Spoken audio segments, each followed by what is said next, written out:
Энэ машин 70 сая долларын үнэлгээтэй. Юу вэ? Эцгийнхэн гал галтантаар тоогож болохгүй гэж ярьдаг бол Enzo Ferrari бол яг тийм л үйлдэлтэйсэн. Ford компани маань өөрөө гэтгээ жоохон өдөлгөө зан гаргаад үгүй ээ. Би одоо чиний бүх юм чи авнаа. Тэр нөгөө нэг Монголд байгаа гэдэг Ferrari-гийн загвар шүү дээ.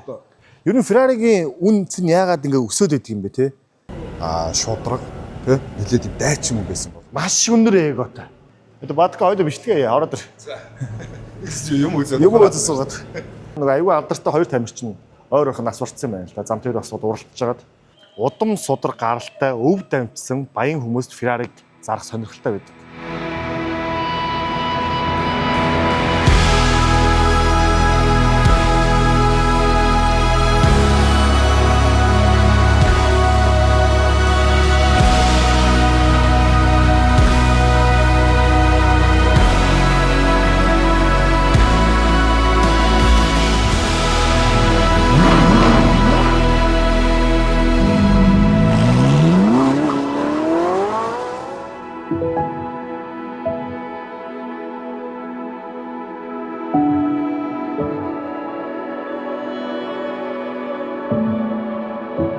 За, сайн байцгаана уу?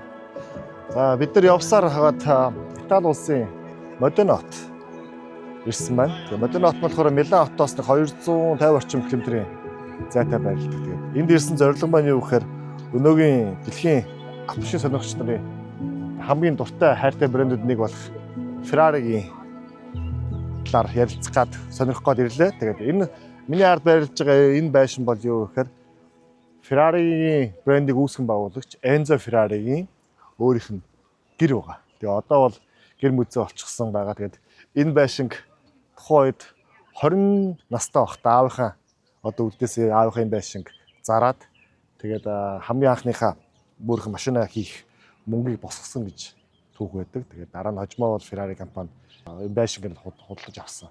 Ийм онцгой. Ийм газар байгаа. Тэгээд хэдүүлээ дотгошоо орцгоё. Con te partirò, paesi che non ho mai veduto e vissuto con te, adesso sì vivrò con te, partirò. Navi per mari che io lo so non esiste. За бид нэр Enzo Ferrari-гийн одоо хамгийн анх төрсэн газар болох одоо түүний гэрт нь гэр мүзэд нь ирчихсэн байна. Тэгээд Итали улсын Модена хотод болохоор Enzo Ferrari-гийн гэр мүзээ байгаа. Харин Maranello хотод болохоор машиных нь музейнууд нь байгаа. Тэгэхээр это бадка ойдо бичлэгээ ороод ир. Юм үзээд. Юм үзээд суугаад.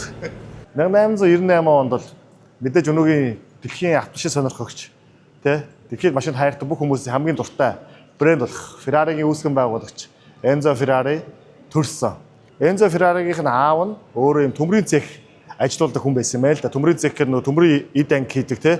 Тэр илүү машин хийхэд хүн болж ирсэн шүү дээ. Яг зөв. Аавынх нь гэр ажил хоёр нь хамтдаа гэсэн үг. Тэгээ Enzo Ferrari болохоор хүүхд ахуй байгасан цагаас эхлээл машин дээгүү дуртай. Тэгэхдээ машин дуртайгаас гадна ерөөсөө машинаар уралдах дуртай л хүүхэд. 1908 онд буюу яг 10 настай байхдаа одоогийн Формула 1 тухайн Гранд Прикс тэмцээний аварга Бологна хотод уралдаал ороод ирэхэд нь харсан гинэ. Хараал тэр уралдааны тэр мэдрэмжийг авараг авчингуудаа би ерөөсөө л юм уралддаг хүн болно. Тамирчин болох мөрөөдөл. Тамирчин болох мөрөөдөлтэй. Тэгээс машин их мөрөөдөлтэй биш. Тийм байсан юм. Гисэн хэдий ч тэгээд хүний амьдрал ч өөр аюу баялаг. Аавынх нь болохоор тухайн үед ажиллаж ирсэн төмрийн цех нь бас жоохон ажиллагаа муутай тий алдагдал муутай одоо дампуурж ирсэн юм байна. Тэгсээрнээс тамирчин болох бүр туйлын мөрөөдөлт. Тэгээ хамгийн анх нь яасан бэ гэхээр нөхөр ерөөсөн нэг Fiat компани одоогийн Италийн хамгийн анхны автомашины үйлдвэрлэсэн компани бөгөөд Италийн хамгийн том автомашины групп болох Fiat компанид ажилд орсон байна. Гэтэ анх ажилд орохдоо яаж орсон бэ гэхээр нөгөө туслах ажилтан буюу те хамаг хар бороо ажлыг хийдэг. Шууд тамирчин биш. Ерөөсөө хар ажилтнаар орсон гэж байгаа байхгүй ажилтнаар. Тэгээ ажилтнаар ороод явж байгаад яасан бэхээр хаана хуваарлагдсан бэхээр Миланд байрладаг CMN гэдэг Fiat-ийн нэг охин компани руу хуваарлагдсан байна. Тэр компани ямар компани байсан бэ гэхээр ачааны нөгөө том том машинууд шүү дээ тий. Тэрийг жоохон модификац хийгээд өөрчлөөд суудлын машин болгодог. Тийм компанид нь ажилд орсон юм байл. 1920 онд хамгийн анхныхаа уралдаанд орсон юм байна. Тэр нэг хил клампын нөгөө уул руу уулын замаар ингэ давхдаг уралдаан байгаа шүү дээ. Хил клампын уралдаанд ороод хамгийн анх тухайн үед 4-р байранд очсон юм байна. Тэгээд өөтөд ажгүйсаа орсон. Тэгээд тэр нь өөрийнх нь одоо хамгийн анхны одоо уралдаан тамирчин болж чадна гэсэн өөртөө авсан итгэл. Нөгөө талаар хүмүүс бас өөрийгөө таниулж чадсан. Ийм учиртай юм байлээ. Тэгэхээр Enzo Ferrari-г болохоор 1920 онд өмнөх нөгөө хийжсэн компани байгаа шүү дээ, Fiat ажиллаж байгаад. Тэгээд түүнээсээ гараад Alfa Romeo-д автомашины бордуулалтын ажилтан тэгээд туршилтын жолооч, уралдааны жолооч гэдэг ийм юугаар орсон юм байна. Ажлын байр нь одоо анхны албан ёсны ажилтныг орцсон юм байлээ. 1923 он буюу ажилдаа ороод 3 жилийн дараа хамгийн анхны орсон уралдаанд төрүүлчихсэн. Тухайн Формула 1-ийн уралдаанд. Тэр нь Alfa Romeo-гийн одоо машиныг унаад гэсэн үг шүү дээ. Тэгээ явж байгаа 23 онд бүр 2 ч удаа байлаа 3 ч удаа төрөө авсан юм байл. Тэгээд ерөөхдөө өөрөө бүр ингэ танигдаад хүмүүс мэдээд Enzo Ferrari те ер нь л мундаг тамирчин байна гэдэг. Тэгээд нөхөр яасан бэ гэхээр Alfa Romeo компани доод талд нь уралдааны баг байгуулсан юм байна. Хамгийн анх. Тэр нь болохоор 1929 онд Scuderia Ferrari гэдэг одоо багийг Alfa Romeo-гийн доор байгуулсан байна. Тэгээд Alfa Romeo-гийн машинаар Enzo Ferrari уралддаг байсан байна. Баг нь бол Scuderia Ferrari гэж нэртэй. Машинаар уралданд ч өөрөө маш их зардалтай. Маш их зардал гарна. Тэгээд энэ үүнээсээ болоод нөгөө Alfa Romeo-тэй үл ойлголцол үүсээд тэгээд тухайн үед гэрээгээ туслаад болж исэн юм байна. Өөрийнх нь компани байгуулах болоод яг л одоо өнөөгийн мэддэг Ferrari-гаар анх байгаагүй юм байлээ л дээ. Auto Avio Costruzione гэдэг нэртэй компани байгуулсан. Тэгээд яагаад өөрийнхөө Ferrari гэдэг нэрээр компани байгуулдаг юм бэ? Яг анх Alfa Romeo-гийн дор Scuderia Ferrari гэж энэ брендийг бий болгочихж байгаа байхгүй нөхөр. Тэнгүүтээ гэрээгээр цуцлах юм бол 4 жилийн турш Ferrari гэдэг нэрийг ашиглаж болохгүй юм бил. Тийм заалттай байсан. Тийм болохоор хамгийн анхны компани байгуулахдаа Auto Avio Costruzione гэж компани байгуулсан. Тэгээ хожим бол Ferrari гэж явсан. Тэгээд миний мэдхгүй тохиолдсон шүү дээ. Нөгөө Auto Avio Costruzione гэдэг анх Ferrari-гийн лого ийм байсан байгаа байхгүй. Ferrari-гийн нэр нь ийм логотой байсан тий. Ийм логотой байсан байхгүй. Энэ бол өөрийнх нь зөв уралдааны багийнх нь лого. Хожим нь бол өөрийнх нь компанийн брендийн лого болчихж байгаа шүү дээ. Тэгээ энэ дээр логоны тайлбар нь юу вэ гэхээр би ягаад одоо энэ одоо Lamborghini дээр бүх байдаг тий. Энэ Ferrari дээр морь гэдэг бас ямар учиртай морь юм бол. Тий. За энэ талаа тайлбарлая. Тухайн Италийн агарын нис хүчний бас нэг юм онгоцон дээр ийм цоройж байгаа морины логотой байдаг байсан гинэ. Одоо Шведийн айрамчин болон сүнсний зурагтай байдаг. Символ нь лого нь тийм байдаг бол Италийн айрам морины зурагтай. Тэгээд тэрийг бэлэгдэж энэ морийг оруулж үздэг юм байлаа. Хоёрдугаарт энэ SF гэж штэ хоёр үсэг байдаг штэ. Тэгээд энэ ямар учиртай вэ? Scuderia Ferrari гэсэн үг. Одоо Scuderia гэдэг нь юу вэ гэхээр манай монгол хэлээр бол морины зүчээ гэсэн үг. Тэгэхээр Ferrari-гийн зүчээ гэдэг утгатай лого юм байна л да. Тэгээд лого минь өөрөө юм шар өнгөтэй байгаа шүү дээ. Энэ ямар учиртай өнгө вэ гэхээр Модено хот үүссэн болохоор юм шар өнгийн суурьтай. Тэгээд тэр морины зүчээ гэдэг утгаараа морь бас байлгасан. Нэг бол тэр нөгөө нис хүчнийхээ бэлэг тэмдгийг тавьсан гэж үздэг. Тэгээ энэ лого бол анх бол ерөөсөө машины үйлдвэрлэх биш, уралдааны багийн лого байсан. Тэгээ нэг улаан цагаан ногоо гэсэн нөгөө Италийн мэдээж Италийн төрөнд албаны үндсэн. Тэгэхээр логог ихтэй ингэж анх хийжсэн байх нэ. Энэ одоо Ferrari-гийн Enzo-гийн одоо өөрийнх нэг офис миний ард байрлаж. Тэгэхээр энэ л одоо нөгөө Ferrari гэдэг үндсэн хамгийн анхны компани байгуулсан тий. Auto Avio Costruzione гэдэг компани байгуулчихсан. Одоо яг энэ ширээний ард ингээд насан туршдаа сууж ажиллаа гэдэг байсан байх нь шүү дээ тухайд. Яг өндөө Enzo Ferrari-д бол тухайд бол юу ч байгаагүй л хэвгүй. Маш сайн тамирчны скил байсан ч гэсэн одоо байж байгаа энэ гэр байшин нэг өндөө бол тухайд ингээд нөгөө дампуурчихсан. Одоо энэ нөгөө аавынхны үлдэж байгаа хөрөнгө шүү дээ тий дампуурчихсан. Тэгээ нөхөр энэ офисынхаар сууж исэн компани байгуулсан хэдийч төд бодлого 20 настай байхдаа энэ байшин зараад аавах үлдээс хөрөнгө энэ байшин бүр зарангуудаа яасан бэ гэхээр хамгийн анхныхаа машина хийх хөрөнгийг босгож ирсэн юм гэлээ. Тухайд бас галзуу үйлдэл байгаа гэсэн. Тэгээ одоо манайхаар бол нөгөө юу лээ эцгийнхэн гал галмтаар тоогож болохгүй гэж ярьдаг бол Enzo Ferrari бол яг тийм л үйлдэлтэйсэн. Хоёулаа тэр анхны машин дээр бас Тэгээ танилцуулмаар байна тий. Ferrari бол мэдээж нэг VR хөдөлгөөрөөр алдартай шүү дээ тий. Энэ бол Ferrari-гийн 1947 онд хийсэн хамгийн анхны VR хөдөлгөөр. Тэгээд Auto Costruzione гэж компани байгуулчаад тухайн үед нэг л уралдаанд орж исэн санагдаж байна. Мөн нэг л машин хийжсэн. Тэгж жагаад яасан бэ гэхээр дэлхийн 2 дугаар эхэлчихэж байгаа шүү дээ. Тэнгүүд яасан бэ гэхээр Италийн засгийн газар нөр Enzo Ferrari санал тавьж байгаа байхгүй юу? Чи Дайны энэ техникүүдийн юуг нь хий, моторыг хий. Энэ моторууд нь үйлдвэрлээ. За тэр цэрэг онгоц техникүүд юу гэдэг нь те үйлдвэрлээд. Тэгээ ер нь тэр өөрт нь айгүй ашигтай байсан. Дай.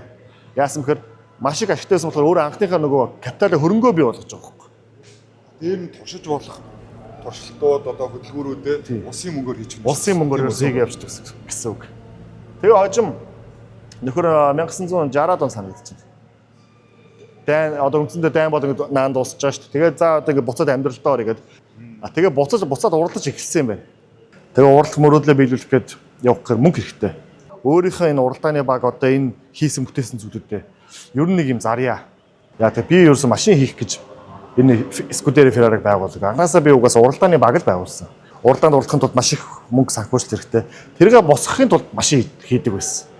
А гисэн хэдэж нөгөө машин хийнэ гэдэг чинь дахиад нөгөө компани үйлдвэр байгуул үйлдвэрлэл хийн те ингээд маш их зардалтай бас нөгөө ноу хау гэж юм байгаа шүү дээ. Өөрийнхөө уралдааны машин бол өөрөө хийж байгаа шүү дээ. Тэнгүүд үйлдвэрлэлийн төвшөнд явах гэхээр өөрийнх нь туршлага болоод санхүүгийн чадамж менежмент гэж зүйлүүд нь хангалттай байгаа байхгүй юу. Тэгэхээр яасан бэ гэхээр нөхөр маш их уралдаад маш их үйл хөдлөлтөд ороод санхүүгээр маш их алдагдлалд оронгуудаа 1960-аад онд ер нь компани зарыг гэсэн төлөвлөгөө гаргасан юм. Ford компани Ferrari-тэй уулзсан гэж байгаа байхгүй юу. За чи ингээд компани заргаж байгаа юм байна шүү дээ тий. Би авъя гэх тий. Тэгэнгүүт Nokia гэж авч болно. А тэгэхээр би уралдааны бага би өөрөө хариуцнаа. Чи ийшээгээ санхүүжил өгдөг болно. Харин би маш сайн уралдаад амар мундаг нэр үндэг бий болгоно. Чи тэрийгээр машин хийж мөнгө олоо. Гэдэг энэ нөхцөлийг тавьсан юм байна. Гэсэн хэдий ч тухайн үеийнхээ хамгийн их мөнгөтэй компаниуд нэг болох Ford компани маань өөрөө итгэж жоохон хөдөлгөөн зан гаргаад үгүй ээ. Би одоо чиний бүх юм чи авнаа. Уралдааны баг гэж би хариуцна. Чи зүгээр нэг юм зөвлөх одоо ингэ туслах маягаар л тий зөвлөх үйлчлэг үзүүлэх маягаар л юусан бай гэсэн юм. Тэнгүүд нөхөр мэдээж үгүй гэж яа тэр зорилго нь өөрөө уралдах байхгүй юу. Тэнгүүд орон нутгийн сонин одоо хэвлэл болоод орон нутгийн мэдээллийн сүлжээн дээр Ferrari компаниг Америкт авах гээд байна штэ гэдэг юм мэдээг гаргацсан юм байл. Тэнгүүд юу болсон бэ гэхээр нөгөө нэг хамгийн анх Enzo Ferrari-г ажилд авсан нөгөө Fiat компани гэж уулзахгүй юу. Гэхдээ чи одоо анх манад ажилд орсон. Чи Итали хүн тий бидний Америкуудад ингэж юмаа зарч болохгүй. Чи надад зарчих гээд. Тэнгүүд нөхөр яг өөрийнхөө өмнөс болцлоо саналаа тавьсан юм байна. Окей. Тэгвэл та миний машины одоо миний нэр үндийг ашиглаад машин хийгээ зар. А би юу гай. Нэгсэндээ Уралдаа гэж. Fiat компани бол Итали брэнд нутагтаа үлдэх гэж бодсон шүү дээ. Яг зөв. Тэгээд Enzo ч тэр хаалгадаад шүү дээ. Тэр утгаараа Fiat компани Enzo Ferrari брэндийг одоо хүртэл буюу 2026 орт өмчлөдөг.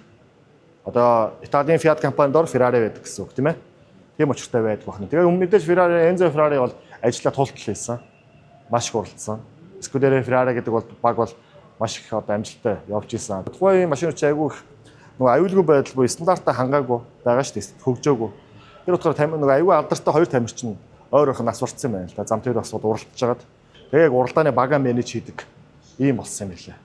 Тэгэхээр чиний ярьснаас дүгнээд үзэхдээ бол Enzo Ferrari гэж юм бол маш зарчимж шудраг тий нэлээд дайчин хүн байсан бол маш өндөр эготой. Миний ойлгосноор бол бүр маш өндөр эготой. Аль 10 настай байхдаа өөрөө тэр тухайн авраг Grand Prix буюу одоогийн Формула 1-ийн аврагыг болгоноот ингэж уралдаал төрүүлэл орж иж байгааг нь харчаал би ерөөсөө л уралдаачин бол тамирчин бол би машин хийх гэж биш уралдах гэж төрсөн гэж явд юм байна. Тэгээд Enzo Ferrari-гийн нэг хэлсэн үг нь болох 2 дугаар раунд орсон хүн бол хамгийн ихний ялагдагч гэж хэлдэг юм байна. Тэгээд өөрөө бол нөхөр бол би ингээд уралдааныхаа машиныхаа ард суугаад явж байхдаа л хамгийн их одоо ингээд аз жаргалыг мэдэрдэг. Би зөвхөн яг энийг л одоо ингэж энэ машины ард суух гэж би төрсөн, жолооны ард суух гэж төрсөн гэж ярьдаг юм байлээ. Моден бол аюу жижиг хот юм байна. Бараг хаашаашаа нэг 5-10 км хүргээгүй аюу жижиг хот байна. Гэхдээ та энд ирж байгаа гол шалтгаан бол юу гэхээр машин сонирхч хүн бол заавал одоо дэлхийн одоо хамгийн топ суперкар брэнд шүү дээ тий. Ferrari бол маргахан байхгүй. Ferrari-гийн бүр яг өөрийнх нь гэрт нь ирээд сонирхох боломжтой юм байна. Бид энд ирж байгаа энэ түүхэн газар. Enzo Ferrari-гийн үүссэн газар.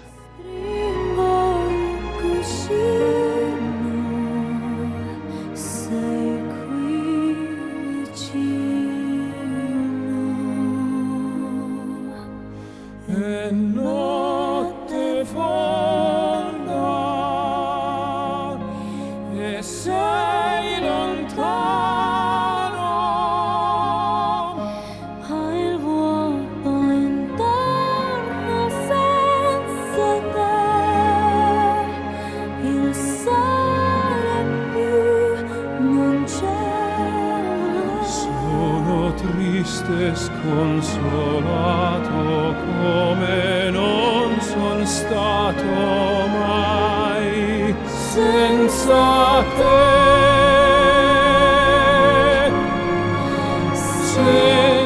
Enzo Ferrari-ийн яг гэрийн хажууд нэдэг. Бас муу яг жижиг машины одоо музейд нэрчгсэн байна те. Тэнд бол яг нэг тийм олон машин бол байхгүй. Ховор машинууд нэгэд бас байгаа юм байна. 250 GTO гээд 70 сая доллараар зарагдчихсан. Одоо буюу 70 сая долларын үнэлгээтэй энэ машин. Миний мэдэх маш олон кинон дээр харж байсан юм шиг байна. Ер нь Ferrari-гийн үнц нь яагаад ингэ өсөд идэг юм бэ те?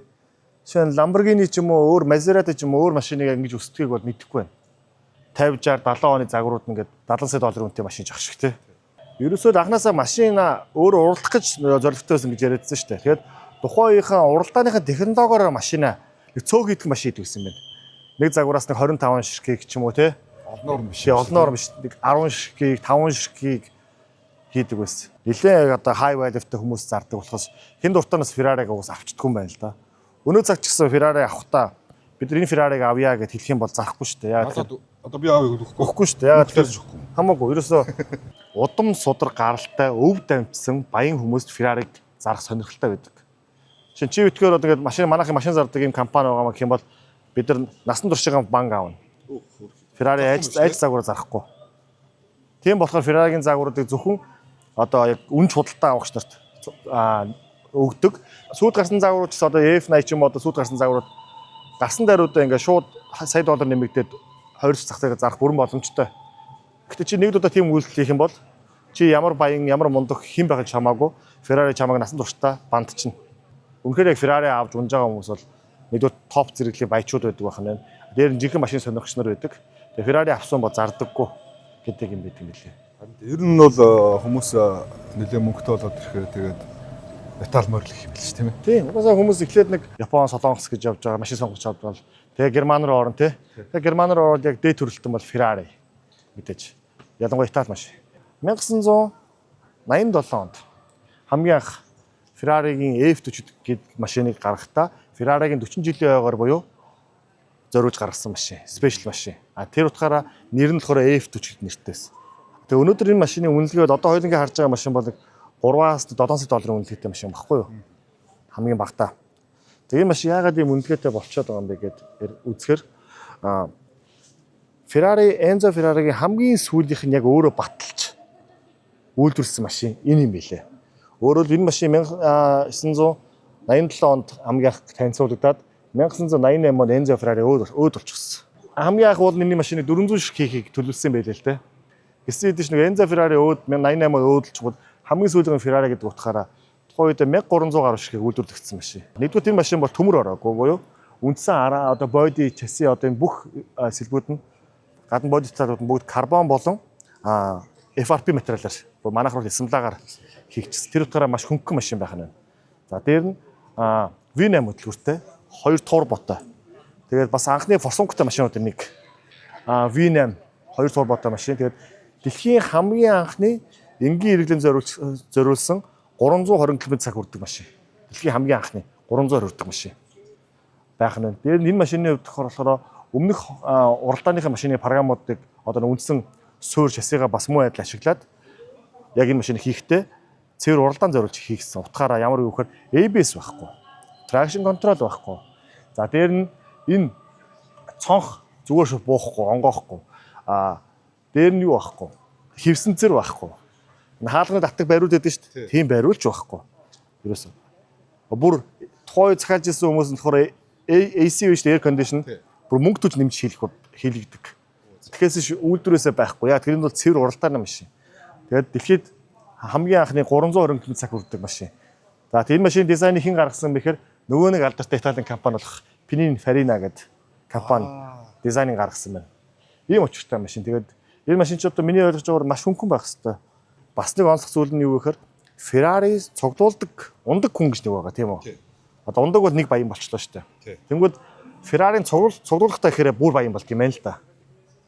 Тэгээд сахины хүртэл Ferrari-гийн Big 5 буюу үндсэн одоо 5 загварыг чи заавал өөртөө байлгаж иж Ferrari-гийн цуглуулгач гэж хүмүүст ярьж одоо өөрийгөө болно гэдэг байна л да. Тэрнийх нь нэг загвар бол заавал F40 байх хэрэгтэй гэж явдаг. Саяхан 24 онд нөгөө Ferrari-г чинь 80 жилийн хойд дээр F80 загвар гаргаад тэрийг болохоор бас оруулаад одоо Big 6 болгоцсон юм лээ. Тэгээд энэ 6 загварыг эзэмшиж байгаа бол яг чи үнэхээр яг ориг баян үнэхээр яг мундаг машины цуглуулгатай, мэдлэгтэй тийм хүн. Тэгжиж долларын тэрбумтнуудтай харьцдаг. Ferrari-г өөртөө байлгана гэдэг нь өөрөө нэг төрлийн амьдралын статусын баталгаа болт юм байна л да.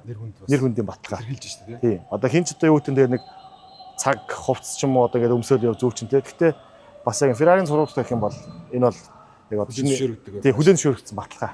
Тэгээд энэ загварыг үнэхээр харлаа бас нүдээ салгаж чадахгүй ийм 1980 онд зохион бүтээсэн гэдэг маш гоё загвар дизайнтай байна. Тэгээд нэгсэндээ зөвхөн уралдааны зам дээр явдаг машиныг одоо энгийн одоо бид энгийн хэрэглээнд унж болохоор хийгдсэн байна шүү дээ тий. Хамгийн сүүлийн Enzo Ferrari-гийн хийсэн хамгийн сүүлийн биш. Тийм учраас энэ үн цэнтэй байгаа дээ тий. Тэгэхээр бас энэ танхим дотор байгаа Ferrari дундаас бас онцгой ялгарч байна. Үнэхээр төгс. Тэр нөгөө нэг Монголд байгаа гэдэг Ferrari-гийн загвар шүү дээ. 90-ад онд би яг нэг ийм улаан Ferrari бас харж ирсэн шүү дээ. Итали ирсэн хүмүүс машин сонирхдаг бол заавал энэ Модена хотод ирж энэхүү хоёр шоурумыг музейг бас заавал үзээрэй гэж. Үнэхээр бас нүд баясаж сэтгэл баясахаар. Үнэхээр бас гайхалтай байна. За бидний одоо байгаа энэ Италийн Модена хотод байгаа Ferrari-гийн музей маань нэг орцогтой юм байна лээ. Юу вэ гэхээр музей үзмрүүдэд байнга сольж идэг юм байна л та. Энэ удаагийн үзмрүүд нь ямар учиртай вэ гэхээр энэ Ferrari гэдэг автомашин болохоор дэлхийн одоо энэ бас энэ хөрөнгө чинээ сайтай биетэй хүмүүсүүд нэг амжилт аз бэлэгддэг гэж үздэг юм байлээ. Одоо энэ ард байгаа бүх машин бол бүгдээрээ дэлхийн одоо хамгийн алдартай одоо уран бүтээлч, дуучид, хөгжмийн хүмүүсийн өөрсдийн машиныг Ferrari компани музей дээр энэ удаад дайршуулж байгаа юм байлээ. Жишээ нь тэр цаана байгаа улаан Ferrari F40 гэхэд чинь нөгөө алдартай Италийн дөрөв дуучин нөгөө Luciano Pavarotti тий. Одоо хажуудлынх нь Ferrari бол жишээ нь хинийх Madonna-гийнх байх жишээ нь урлагийн од хүмүүсийн яг өөрийнх нь өөрсдийнх нь унжаасан өөрийнх нь өмчлөлийн машиныг энэ музей дээр байрлуулж байгаараа энэ удаагийн одоо энэ жилийн онцлог нь юм учиртай байгаа юм байна.